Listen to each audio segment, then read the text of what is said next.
Welcome back to another deep dive into the Wasteland. Today, we are exploring an alternate timeline. What if the bombs fell 50 years earlier than in the Fallout universe we know? What if the Great War happened in 2027 instead of 2077? Imagine a world with no vaults, no power armor, no Brotherhood of Steel. Just regular people with smartphones and social media trying to survive nuclear apocalypse with nothing but basement shelters and desperate hope. Imagine mutations without the FEV, raiders without the organization. A wasteland built on the bones of the internet age instead of the atomic age. This is the story of the survivor who lived through it. The confession of someone who watched civilization collapse in real time and had to build something new from the ashes. And if you genuinely enjoy this kind of dark storytelling, consider subscribing and liking the channel, but only if it truly resonates with you. They tell you the world ended on a Saturday, October 27th, 2027, just past noon Eastern Time. I remember because I was scrolling through my phone when the emergency alert came through, the kind that makes every device in a 5-mile radius scream at once. You know the sound. The one they test on the first Wednesday of every month, except this time, it wasn't a test. I need you to understand something before we go any further. The world you think you know from history books or old video games about nuclear war. The one with the sleek underground vaults and the retro-futuristic technology and the Brotherhood of Steel marching around in power armor. That world never existed. That was their fantasy. Their carefully constructed alternate reality where humanity got 50 more years to prepare, to build, to dig deep enough into the earth that maybe, just maybe, some version of civilization could survive intact. We got none of that. When the bombs fell in 2027, we were scrolling through social media. We were arguing about elections and streaming shows and whether artificial intelligence would take our jobs. We were worried about climate change and pandemics and the price of groceries. We thought we had time. We thought the doomsday clock was just a metaphor, just fear-mongering, just another thing to scroll past on our feeds between cat videos and outrage bait.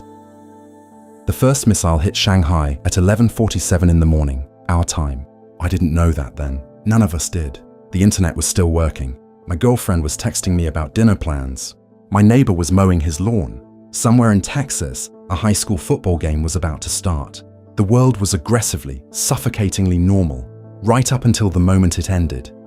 The alerts said to seek shelter immediately, to get underground, to stay away from windows. Standard protocol that everyone had heard 1,000 times and nobody really believed would ever matter. I lived in a third-floor apartment in Philadelphia. No basement, no fallout shelter, no carefully engineered Vault-Tec installation waiting to seal me away from the radiation. Just me, my phone with 73% battery, and about 6 minutes before the sky caught fire. What do you think really happened here? Drop your thoughts in the comments. I would like to know if I am the only one who feels this way. 6 minutes is a long time when you know it is your last. Long enough to call your mother and hear the phone ring and ring and ring. Long enough to look at old photos. Long enough to run down 3 flights of stairs and realize you have nowhere to run to. Long enough to make peace with the fact that you wasted your life worrying about things that do not matter. Long enough to understand that the human brain is not designed to process its own extinction. I ended up in the subway. Me and about 400 other people who had the same desperate, useless idea. The Market Frankfurt line. Deep enough underground that maybe the initial blast would pass over us. Not deep enough to matter, not lined with the steel and concrete and lead that might have made a difference. Just a train tunnel full of terrified people staring at their phones as the network started to collapse, as the last videos uploaded, as humanity collectively realized in real time that this was actually happening. The blast wave hit at 12:04. I felt it before I heard it. A pressure change that made my ears pop. A rumble that came from everywhere and nowhere. The lights flickered. Someone started praying in Spanish. A woman near me was filming everything on her phone. Still, even then. Because what else do you do when the world ends but try to document it? The curator impulse runs deep. We wanted someone to know we were here, that we existed, that we mattered. Then the screaming started from the tunnel entrance. The people who had been slower getting down the stairs. The ones who thought maybe they should go home first, grab their pets, their children, their medications. They came stumbling down into our underground refuge with their skin already starting to blister, their eyes wide and unseeing, their hair singed away. The smell hit us before they did, burned meat and melted plastic, and something chemical I still cannot name. This is when I learned the first rule of the New World. The one that nobody talks about in the stories. The one that makes me sick to remember even now, 15 years later. You can save yourself, or you can save others. Not both. We sealed the emergency doors. We had to. The radiation was pouring down those stairs like invisible water, like poison fog, and if we let them all in, we would all die. So we made a choice. The sick and the dying stayed on one side of the metal barrier. We stayed on the other, and we listened to them pound on the doors and beg and curse and cry until, one by one, they stopped. It took 6 hours. This is not how they told us it would be. In the old civil defense films, nuclear war was clean, orderly. You got in your shelter. You waited 2 weeks. You came out into a damaged but survivable world. Radiation was something you could wash off with soap and water. Fallout was something that settled and dispersed and became manageable. They lied. Or maybe they just didn't know. Maybe in 1953, when they were making those cheerful little cartoons about Bert the Turtle, they genuinely believed that humanity could weather a nuclear exchange with nothing more than duck and cover drills and a well-stocked pantry. Maybe they thought technology would save us. Maybe they thought we would never actually be stupid enough to do it. We were. The subway stayed dark for 3 days. We had emergency lighting that ran on batteries. We had vending machines we broke into. We had water from a maintenance closet that we rationed like liquid gold. We had 107 people crammed into a space designed for maybe half that many. We had the smell of unwashed bodies and fear sweat, and the lingering ghost of burned flesh from the doors we had sealed. We had time to think about what we had done. On the second day, a man tried to leave, said he had family in the suburbs, said they might have made it to their basement, said he had to know. We tried to stop him, explained that the radiation levels would kill him in minutes, that there was nothing left up there but fire and poison. He went anyway, pushed past us, climbed those stairs. We heard him make it about halfway before he started vomiting. By the time he stopped making noise, nobody wanted to talk anymore. By the third day, the batteries on most of the phones were dead. No more videos. No more frantic texts to people who would never answer. No more scrolling through the last pictures of a world that no longer existed. Just us and the darkness, and the slow, creeping understanding that we were the lucky ones. The survivors, the ones who would have to live with what came next. I want you to understand the technology we had in 2027, not the fusion cores and plasma rifles and military-grade power armor of the old Fallout stories. We had smartphones, we had the internet, we had GPS and satellites and global communication networks that let you video chat with someone on the other side of the planet in real time. We had artificial intelligence that could write essays and create art. We had self-driving cars and drone delivery and apps that could tell you exactly how many steps you had walked that day. None of it mattered, all that technology was built on infrastructure. Cell towers, server farms, power grids, supply chains. When the bombs hit, the whole fragile network collapsed like a house of cards in a hurricane. Your smartphone became a useless brick of glass and metal. Your electric car became a driveway ornament. Your smart home became a tomb you couldn't unlock. The people who survived the initial blasts were not the ones with the best technology. They were the ones who got lucky, the ones who happened to be deep underground, the ones whose cities were not primary targets, the ones who made it to basements and subway tunnels and parking garages before the shockwave arrived, and the ones who had been preparing. Because even in 2027, even in a world that thought it was too smart and too connected to destroy itself, there were people building bunkers, not the massive vault installations of some alternate timeline, just backyard shelters, converted basements, decommissioned missile silos bought cheap and retrofitted with air filtration and water storage. The preppers, the survivalists, the people everyone else laughed at, they were the only ones with a plan. When we finally emerged on the fourth day, Philadelphia was gone. Not destroyed in some dramatic blockbuster movie way, just gone. Erased. The skyline I had walked under my entire life had been replaced by rubble and smoke, and a pale grey sky that seemed to hang too low, like the atmosphere itself was collapsing. The air tasted wrong, metallic, sharp. It made your throat burn if you breathed too deep. 107 people went into that subway. 42 came out. The rest died of radiation sickness in the darkness, their bodies turning against them cell by cell, drowning in their own fluids, bleeding from places that should not bleed. We left them down there, had to. There was nowhere else to put them. No morgues, no hospitals, no infrastructure for the dead. The living had enough problems. I met Sarah on the 5th day. She was part of a group that had survived in the basement of a hospital. Nurses and doctors and patients who could not be moved. They had medical supplies. We had numbers. It was a practical arrangement. She had this look in her eyes, this 1,000-yard stare, and I recognized it because I saw the same thing every time I found a piece of broken glass to check my own reflection. We had all seen too much, knew too much, understood too much about what humans were capable of when the rules stopped applying. She told me about the triage decisions they had made in that basement. Who got the morphine when they ran out? Who got the clean water? Who got left to die because the resources had to go to people who might actually survive? I told her about the doors we sealed, about the sounds that came from the other side, about the choice we made to save ourselves. Neither of us cried. There was nothing left for crying. That was for the old world where tears meant something, where grief was a luxury you could afford. In the new world, the only thing that mattered was tomorrow, and the day after, and the slow, grinding calculation of how to make it through one more sunrise in a city full of corpses. This is where the law diverges, where the clean narrative of those old video games breaks down. There was no Vault-Tec running secret experiments, no shadowy corporations with elaborate continuity plans. The government bunkers existed, sure, Mount Weather, NORAD, the deep shelters for the politicians and the generals and the people deemed essential to the continuation of the state. But for the rest of us, for the millions of regular people who got caught in the blast radius of a war we did not start and could not stop, there were no vaults, no overseer, no geocache device waiting to terraform the wasteland back into something livable. Just us and the ruins and the slow, painful understanding that civilization had been a lot more fragile than anyone wanted to admit. The first settlements started forming within weeks, groups of survivors clustering together for protection and resources.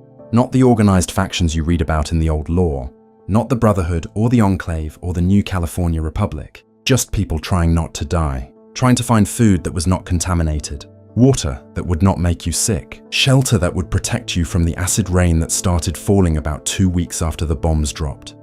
The rain was the worst part. It burned, stripped paint off cars, killed any plants that had somehow survived the initial blast, pooled in the streets in oily, iridescent puddles that reflected the grey sky and made the whole city look like it was drowning in gasoline. You learned to stay inside when it fell, learned to collect water from before the rain started, learned that the new world came with new rules written in pain and death. By the end of the first month, we had lost half of our original group. Radiation sickness, infected wounds, contaminated water, starvation, suicide. The ways to die in the wasteland were endless and creative, and utterly indifferent to your will to survive. The ones who made it were not the strongest or the smartest or the most prepared. They were the ones who could adapt, who could look at the burning wreckage of everything they had ever known and say, okay, what comes next? Sarah and I stuck together, found a building with a mostly intact basement, sealed off the entrances with rubble and sheet metal, started collecting supplies from the ruins, canned food, bottled water, batteries, medicine, weapons. The currency of the new world was not money. It was function. It was utility. It was anything that could keep you alive one more day. We were not alone. Other groups were doing the same thing. Some were friendly, willing to trade, willing to share information about safe routes through the city, about which areas were too hot with radiation to enter, about where you might find supplies. Others were not. The first time I killed someone, it was 3 weeks after the bombs fell. He tried to take our water. Simple as that. No grand moral conflict, no agonizing decision. He had a knife. I had a tire iron. He was bigger. I was faster. When it was over, he was not moving and I was still breathing, and that was the only math that mattered anymore. Sarah did not judge me, did not comfort me, just helped me drag the body outside and strip it of anything useful. Boots, jacket, a mostly full bottle of antibiotics. We left the rest for the rats. The rats had gotten bigger, bolder. They moved in packs now, swarming through the ruins, feeding on the bodies we could not bury.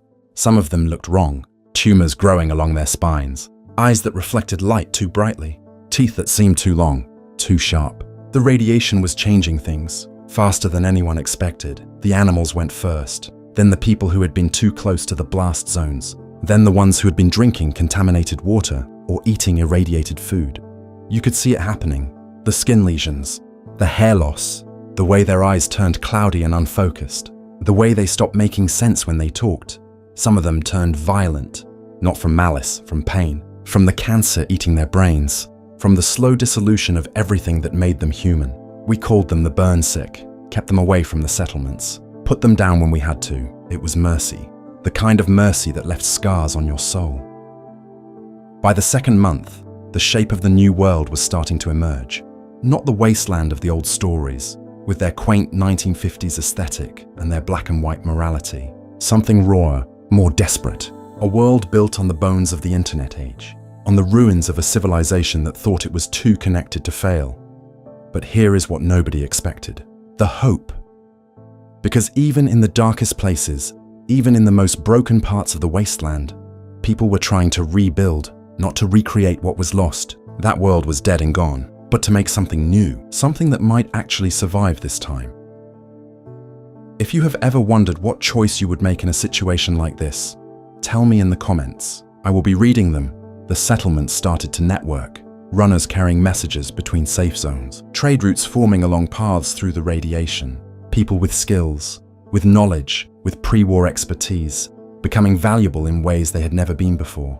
The doctor, who used to work at an urgent care clinic, became the only surgeon for 50 miles. The electrician who could rig up solar panels became a god among scavengers. The teenager who had been obsessed with gardening suddenly knew how to grow food in contaminated soil. We were learning, adapting, building something out of the ashes. But winter was coming. Nobody prepared for winter. We were too busy surviving the radiation, too focused on finding clean water and uncontaminated food and shelter that did not leak poison when it rained. We forgot that the world still turned, that seasons still changed. That October would become November, would become December. And December in Philadelphia meant cold. The first snow fell in early November. It should have been beautiful. It wasn't. The flakes came down grey and gritty, carrying fallout from the upper atmosphere. They melted on your skin and left behind a residue that burned. We learned fast not to let it touch you, not to breathe too deep when it was falling, not to eat it no matter how thirsty you were. The snow piled up in the streets, mixed with the ash, created drifts of radioactive sludge that glowed faintly in the dark. Some people said it was just their eyes playing tricks. Sarah and I knew better. We had seen enough by then to recognize the signs. The world was not just broken. It was changing, becoming something new, something hostile. The cold killed more people than the radiation ever did. We had no power grid, no natural gas, no heating oil. The infrastructure that had kept millions of people warm through winter after winter was gone. Burned out, collapsed, useless. People froze in their sleep, huddled together in basements and subway tunnels and makeshift shelters, burning whatever they could find for warmth. Furniture, books, pieces of their old lives turned to ash and smoke. The fires drew attention. There were others in the ruins, not survivors trying to rebuild, not people looking for community and safety. Raiders, we called them, though that word came later. Back then, they were just groups of desperate, violent men and women who had decided that taking was easier than building. They moved through the city in packs, hunting for supplies, for shelter, for people too weak to fight back.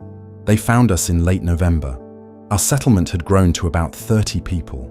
We had fortified an old office building, 6 stories, concrete and steel construction, good sight lines, multiple exits. We thought we were safe. We thought we had planned for everything.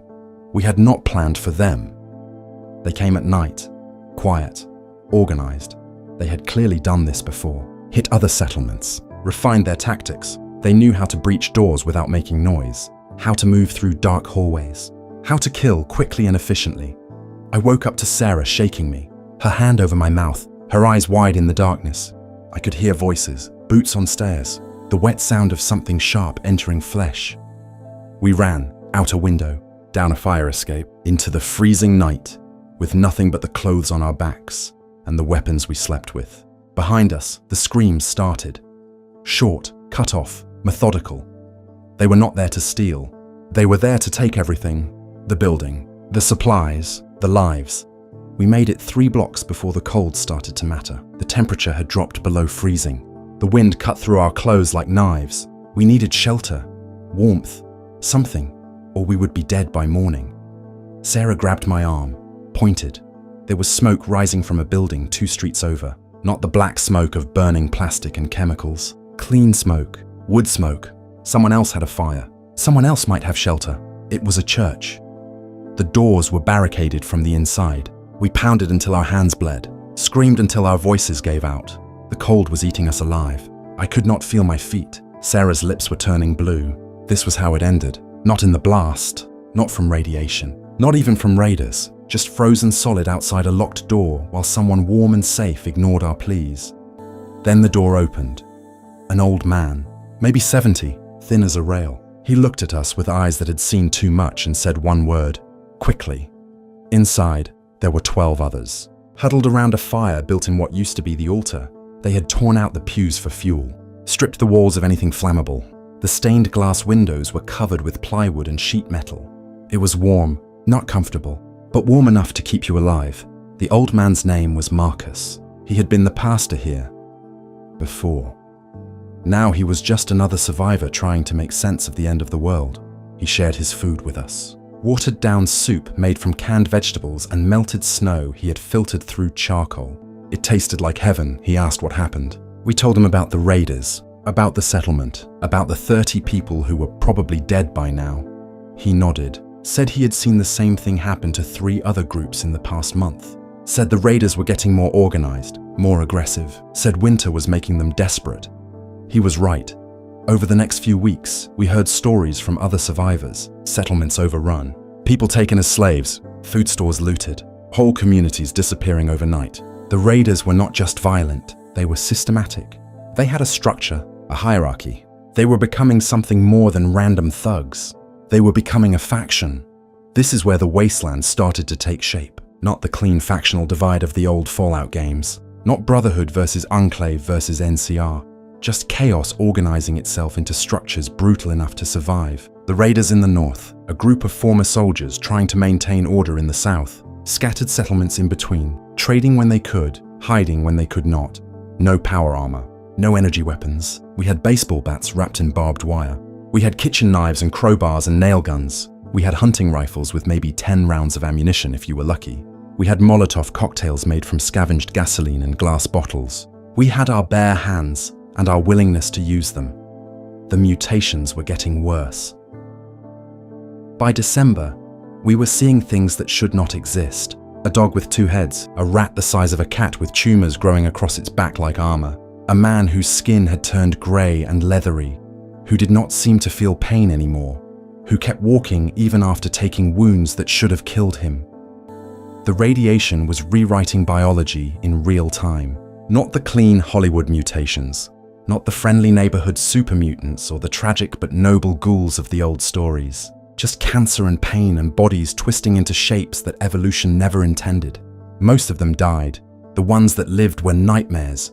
We called them the changed. Some were still human enough to talk, to beg, to explain what was happening to them, the hunger that never stopped, the pain that burned in their bones, the way their minds were coming apart like wet paper. We tried to help at first, tried to ease their suffering, but there was nothing we could do, no medical technology that could reverse what the radiation had done. No cure, no hope, just a bullet, quick and clean. The only mercy left. Sarah started keeping a journal, writing everything down, names, dates, observations about the changed, about the weather patterns, about which foods were safe and which were contaminated. She said someone needed to remember, someone needed to document what happened, so that if anyone came after they would know, they would understand. I thought it was pointless. Who was going to read it? Who was going to care? But I did not stop her. Everyone needed something to hold on to, some reason to keep going. For her, it was the journal.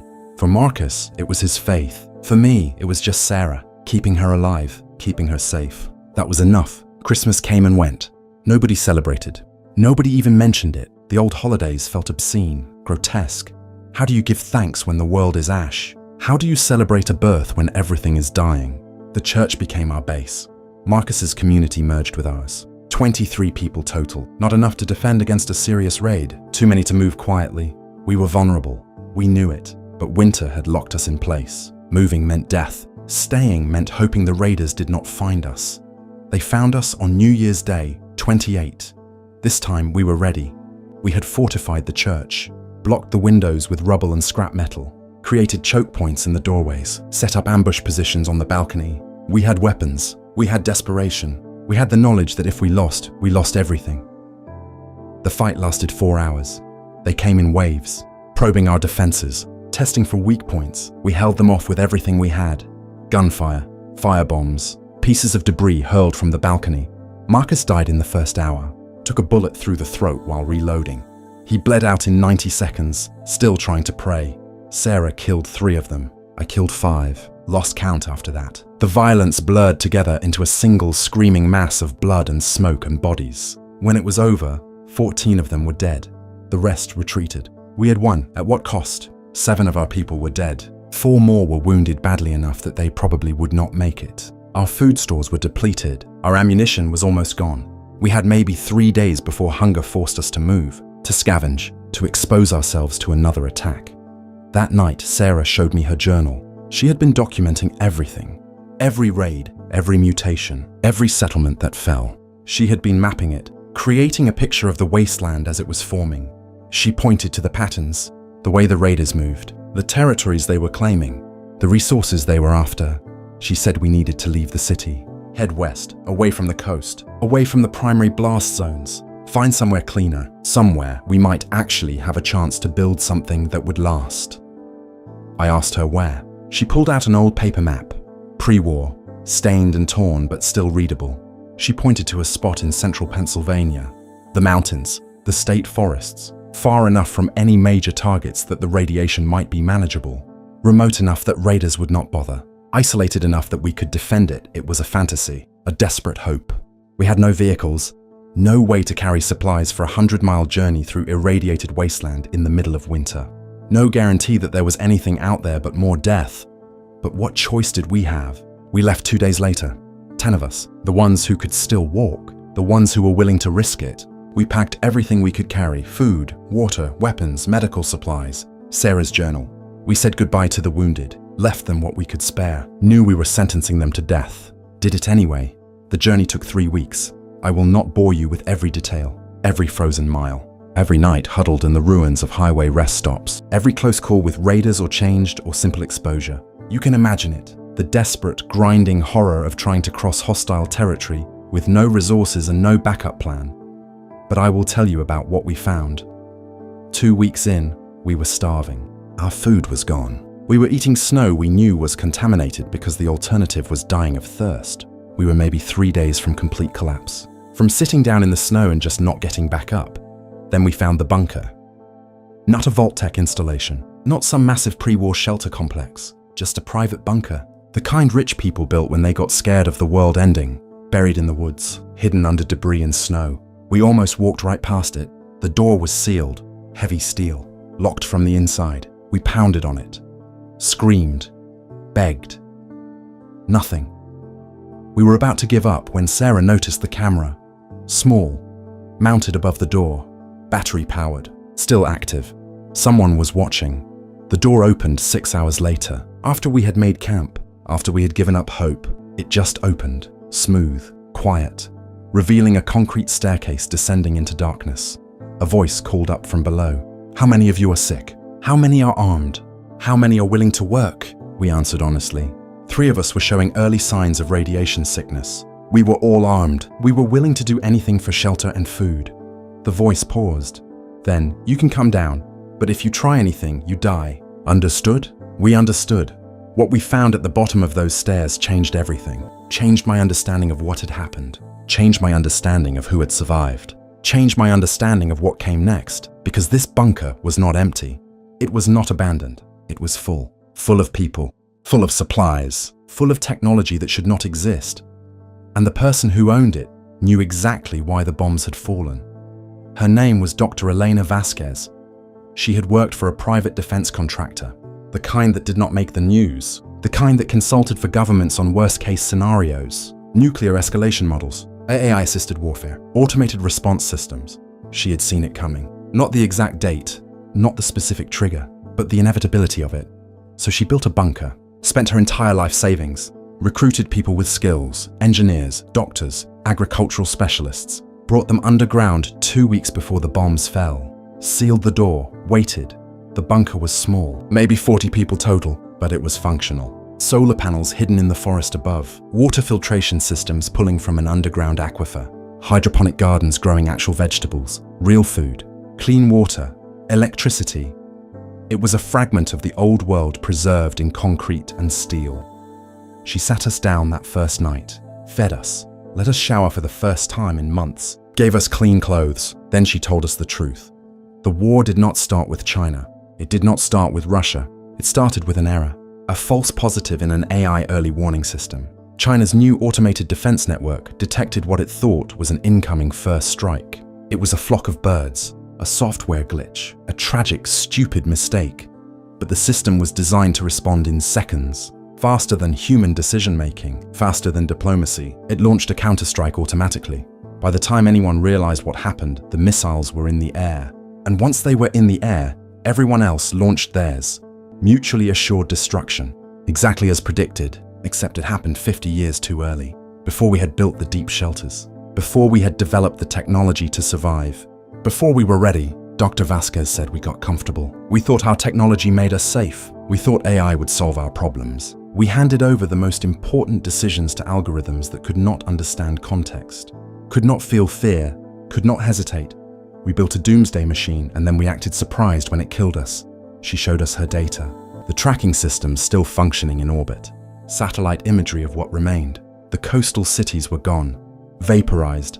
The Midwest was a wasteland, radiation levels off the charts. But here, in the mountains, in the remote forests far from primary targets, the levels were manageable, dangerous, but survivable. She had a plan: network the survivors, share resources, build multiple settlements connected by trade routes, use the bunker as a hub, a repository of knowledge, a place where we could preserve what mattered from the old world and build something better. Not a return to how things were. That world was dead, but something new, something that learned from our mistakes. Sarah volunteered immediately, said she wanted to help document everything, create a record, make sure future generations understood what happened and why. Dr. Vasquez gave her access to the bunker's computers, pre-war databases, medical journals, agricultural research, everything we would need to rebuild. I was more skeptical. I had seen too much, knew too much about human nature under pressure. We were not going to sing songs and hold hands and build a utopia. We were going to fight over resources, over territory, over the scraps of the old world. But Dr. Vasquez was not naive. She knew. She had weapons, defenses, rules. You worked or you left. You contributed or you got nothing. Harsh, practical. The only system that could function when civilization was this fragile. Over the next year, we helped build the network, found other survivors, small groups scattered through the mountains. We brought them together, taught them what we knew, shared supplies, created something that almost looked like society. The mutations continued. We learned to identify the ones who were too far gone, the ones who needed to be isolated, put down. We were not cruel, but we were not sentimental either. The changed who kept their minds, who could still function, we integrated. Let them work. Let them contribute. The rest became warnings, reminders of what the radiation could do. The raiders never stopped. But they learned we were not easy prey. We had fortified positions, coordinated defenses, communications networks using salvaged radios. We lost people, lost settlements, but we held the line.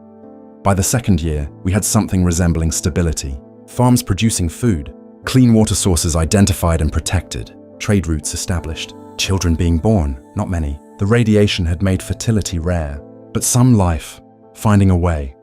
Sarah and I got married in the spring of 2030. No official ceremony, no paperwork, just a promise made in front of Dr. Vasquez and the community.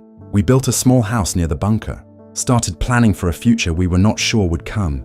She kept writing, documenting everything. The journal grew into volumes, a history of the end of the world and what came after. She said someone needed to remember that we had not always been like this, that there was a before, that we chose this ending, even when we could have chosen differently. I think about that a lot.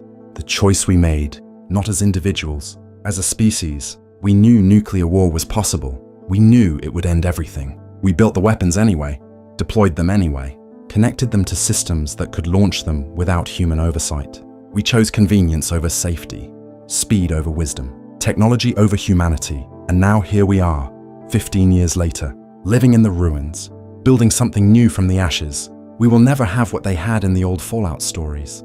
The advanced technology, the power armor, the energy weapons, the vast underground vaults. We got none of that. We got the raw, brutal reality of nuclear war in the early 21st century. But we have something they did not have in those stories. We have the truth. We know exactly what happened. We know exactly why. We documented it, preserved it, made sure that anyone who comes after will understand. The world ended on a Saturday in October, not because we were evil, not because we wanted destruction, but because we built systems we could not control and then trusted them with our survival. Because we let fear and nationalism and the logic of deterrence drive us toward mutual annihilation. Because we thought we were too smart to make the same mistakes as previous generations. We were wrong. I am recording this in 2042. Sarah is outside tending the gardens. Dr. Vasquez is teaching a class on water purification. The settlement has grown to almost 200 people. We have electricity 6 hours a day. We have clean food and water. We have children learning to read. We have hope. But I need you to understand, this is not a happy ending. This is a warning. The world you are living in right now, whatever year you are hearing this, you are making the same choices we made, building the same systems, trusting the same technologies, walking the same path. You still have time. We did not. Do not build weapons you cannot control. Do not trust machines with decisions that should be made by humans. Do not let fear drive you toward destruction. Do not assume that someone else will stop the slide toward catastrophe, because they will not. Nobody did for us. The bombs fell 50 years earlier than in the old stories. We had less technology, less preparation, less time, but we survived. Some of us, enough of us, and we are building something new. You could avoid this entirely. You could choose differently. You could step back from the edge, or you can ignore this warning. You can keep building your doomsday machines. You can keep trusting algorithms with human lives. You can keep believing that it will never actually happen.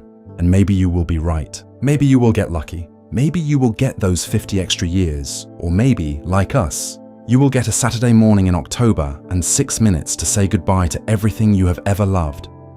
The choice is yours. But choose quickly. The clock is always ticking.